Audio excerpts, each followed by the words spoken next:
مار کے چھوڑ نہیں دے گا کہ مٹی ہو کے ختم، نا نا نا نا نا نا نا. یہ سب کچھ اللہ نے جو نظام بنایا ہے آزمائش کے لیے. آج لوگ تکبر کر رہے ہیں، فخر کر رہے ہیں، اللہ کے حکام کی دھجیاں اڑائی جا رہی ہیں، لیکن اللہ نے فرمایا تمتعوا، مزے اڑا لو.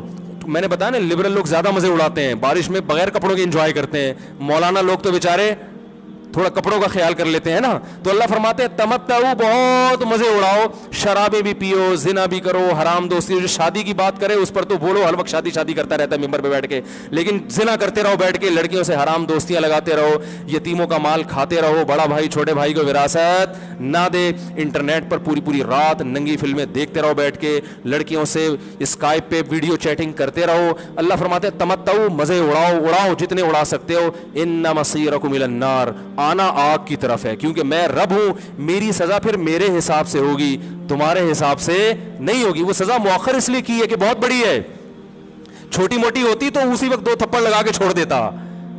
یہ تاخیر اس لیے کی ہے کہ مہلت دے رہا ہے، مہلت، اب توبہ کر لو، اب توبہ کر لو، اب توبہ کر لو. نہیں کی تو اللہ فرماتے ہیں موت کا جب وقت آئے گا، پوری دنیا کی دولت بھی اگر دے گا تو میں تیری جان نہیں چھوڑوں گا. کلا انہا کلمۃ ہوا قائلھا، فرمایا اس سے پہلے توبہ کے 2 آنسو بہاتا. زمین اور آسمان نے اگر گناہوں سے زمین اور آسمان کے خلا کو بھر دیا ہے نا، وہ 2 آنسو آگ ٹھنڈا کرنے کے لیے کافی تھے. لیکن جب تو موت اپنی آنکھوں سے دیکھے گا، ساری دنیا کی دولت بھی خرچ کر دے گا، تو اللہ فرماتے ہیں توبہ کا کلمہ ایسا ہوگا، انہا کلمۃ ہوا قائلھا، ایک زبان سے نکلا ہوا کلمہ جو ہوا میں تحلیل ہو گیا. اللہ اپنے قانون میں بہت سخت ہے میرے بھائی. فرعون ساری زندگی نافرمانی کرتا رہا، جب پہلا غوطہ کھایا ہے توبہ کی نا اس نے، اور کیسی پرفیکٹ توبہ کی. کہنے لگا آمنت انہ لا الہ الا الذی آمنت بہ بنو اسرائیل. یہ نہیں کہ میں اللہ پر ایمان لایا، کیونکہ اللہ کے مفہوم میں فرق ہو سکتا ہے اپنے آپ کو اللہ کہہ رہا ہوں. پوری تشریح شرح کے ساتھ، حاشیے کے ساتھ کہہ رہا ہے کہ میں اس رب پہ ایمان لایا جو ایک غلام قوم کا رب ہے. صحیح ہے نا، میری جو بنی اسرائیل جو میرے غلام تھے نا، وہ جس کو رب مانتے ہیں میں اس پر کو رب مانا میں نے. اللہ فرماتے ہیں آل آنا، اب ایمان لا رہا ہے، وقد عصیت قبل، اس سے پہلے تو نے نافرمانی کی ہے.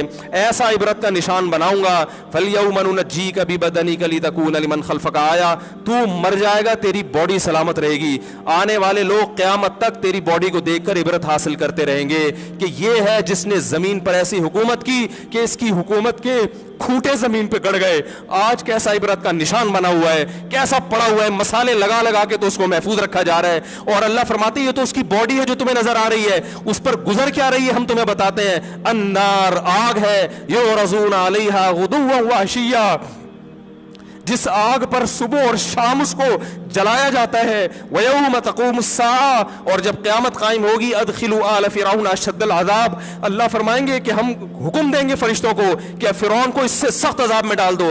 آپ کو فرعون لیٹا ہوا نظر آ رہا ہے، قرآن کہہ رہا ہے لیٹا ہوا نہیں ہے، وہ صبح اور شام آگ میں جلایا جا رہا ہے. اس کو ہزاروں سال گزر گئے، صبح بھی آگ میں جلتا ہے، شام کو بھی آگ میں جلتا ہے. اور فرمایا ابھی قیامت آنے دو، جہنم میں ہمیشہ کے لیے داخل کروں گا جو اس سے بھی زیادہ سخت ہے. وَإِذْ يَتَحَاجُّونَ فِي النَّارِ، اور فرمایا جہنم میں جانے کے بعد کیا ہوگا. آپس میں ان کے مکالمے کو اللہ نے ذکر کیا ہے کہ جو فرعون کے ماتحت تھے وہ فرعون سے کہیں گے تیری اطاعت اور فرما برداری میں، تیری حکومت کی وجہ سے ہم نے موسیٰ کی بات نہیں مانی، اسے کمزور کہا. تو کہتا تھا موسیٰ کو بولنا نہیں آتا، موسیٰ کے پاس حکومت نہیں ہے، موسیٰ ہماری طرح پڑھا لکھا نہیں ہے، موسیٰ ہماری طرح براڈ مائنڈڈ نہیں ہے. ہم نے تیری دعوت کی وجہ سے موسیٰ کی بات کا انکار کیا، آج ہم آگ میں جل رہے ہیں.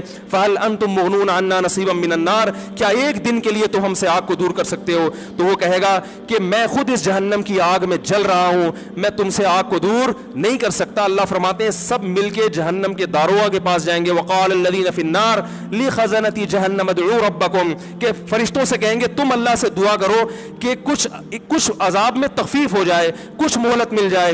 تو فرشتے جواب میں کہیں گے کہ کیا تمہارے پاس ڈرانے والا نہیں آیا تھا؟ موسیٰ کلیم اللہ جس سے اللہ کوہ طور پہ ہم کلام ہوا کرتا تھا، اس نے تمہیں ڈرایا نہیں تھا کہ تم اللہ کی نافرمانی چھوڑ دو؟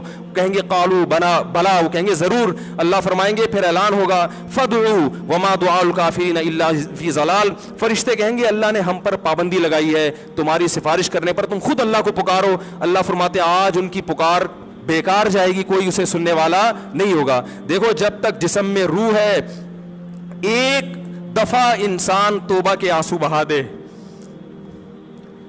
ایک دفعہ اللہ سے کہہ دے کہ اے اللہ مجھ سے جو جرم ہوا, اگر کسی نے زنا کیا ہے ایک دفعہ کہہ دے اے اللہ آئندہ نہیں کروں گا.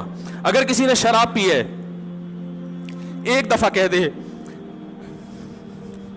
کہ اے اللہ آئندہ نہیں پیوں گا. اگر کسی نے اپنے والدین کو ستایا ہے ایک دفعہ کہہ دے اے اللہ آئندہ نہیں ستاؤں گا. اگر کسی نے وراثت کھائی ہے ایک دفعہ کہہ دے اللہ حق واپس کروں گا, آئندہ کسی کا حق نہیں دباؤں گا. اگر کسی نے انٹرنیٹ پر بیہودہ فحش فلمیں دیکھی ہیں ایک دفعہ کہہ دے اللہ دیکھ چکا آئندہ بولو بھائی نہیں دیکھوں گا. اللہ فرماتے ہیں اس کے کہنے میں تاخیر ہو سکتی ہے. وَمَن يَعْمَلْ سُوءًا أَوْ يَظْلِمْ نَفْسَهُ ثُمَّ يَسْتَغْفِرِ اللَّهَ يَجِدِ اللَّهَ غَفُورًا رَحِيمًا. کیسا ہی بڑا سے بڑا جرم کر لے اس کے بعد جب اللہ سے توبہ کرے گا بشرطے کہ روح جسم کے اندر موجود ہو, اللہ فرماتے ہیں یجد اللہ غفور الرحیمہ. اللہ صرف گناہ کو معاف نہیں کرے گا بلکہ یہ اللہ کو غفور اور رحیم پائے گا. غفور بھی پائے گا, پانے کا مطلب ہے محسوس کرے گا کہ اللہ نے اس کے جرم کو معاف کر دیا ہے, اور رحیم بھی پائے گا کہ مزید رحمتیں بھی کر رہا ہے. یہ اس وقت تک اللہ کی طرف سے بھائی پیکیج ہے جب تک روح جسم کے اندر موجود ہے, کیونکہ غیب کا معاملہ ہے. جب اس روح اور جسم کا رشتہ کمزور ہو گیا ایڑیاں رگڑتے رہو گے لیکن اللہ توبہ قبول کرنے کے لیے تیار نہیں ہوگا. اللہ سے دعا ہے کہ اللہ ہمیں اس وقت کے آنے سے پہلے سدھرنے کی توفیق عطا فرمائے.